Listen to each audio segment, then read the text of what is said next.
शहराच्या वर्दळीपासून दूर असलेल्या एका जुन्या इमारतीत ईशा आणि तिचे आई वडील नुकतेच राहायला आले होते.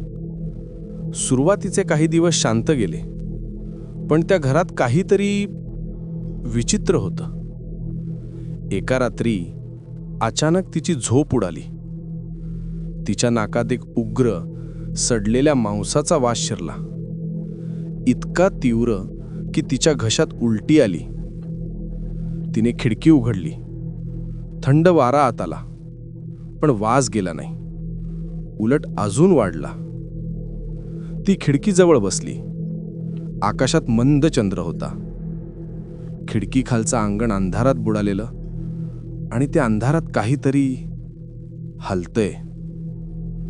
कसलेशा आवाजाने तिचं लक्ष गेलं. कुस्करून, चावून, फाडून खाण्याचा आवाज. जणू कोणीतरी जिवंत खातंय.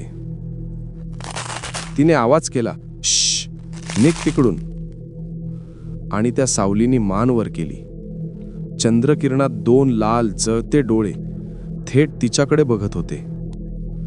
क्षणभर सगळं थांबलं. मग त्या जीवाने मांस टाकलं आणि वेगाने इमारतीकडे धाव घेतली. त्याने भिंतीला लागलेला पाईप पकडला आणि एका झटक्यात वर चढायला लागला. लोखंडी पाईप खडखडत होता. ईशाने किंचाळत खिडकी आपटली. अंधारात पूर्ण शांतता. आई वडील खोलीत आले. "बाळा, काय झालंय?" ती काहीच बोलू शकली नाही. फक्त हळू आवाजात म्हणाली, "तो वर येतोय." दुसऱ्या दिवशी बाबा म्हणाले, "काही नाही बाळा, भ्रम झाला असेल. औषध घे, आराम कर." पण त्या दिवसानंतर घरात सगळं बदललं.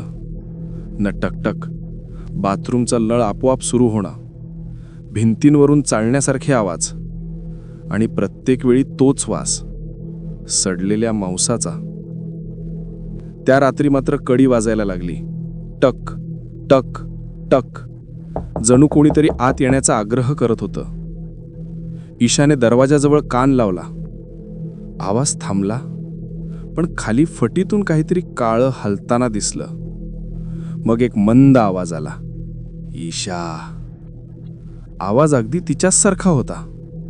बाबा दरवाजाजवळ गेले, पण दाराचा हँडल आपोआप हललं आणि दार हळूहळू उघडलं. फटीतून कोणाचा तरी चेहरा दिसला. तोच चेहरा, पण डोळे काळे, रक्ताळलेले. तो चेहरा ईशाचाच होता. ईशाने किंचाळत डोळे मिटले. दार पूर्ण उघडलं, पण बाहेर कोणीच नव्हतं. फक्त तोच वास, तो सडलेला, कुचका वास. त्या रात्रीनंतर ईशा गायब झाली. फ्लॅटमधील दोन्ही आईवडिलांना पोलिसांना मिळाले. खिडकी उघडी होती. बाहेरच्या भिंतीवर रक्ताच्या रेघा, पाईपपर्यंत पोहोचलेल्या. आज तो फ्लॅट रिकामा आहे.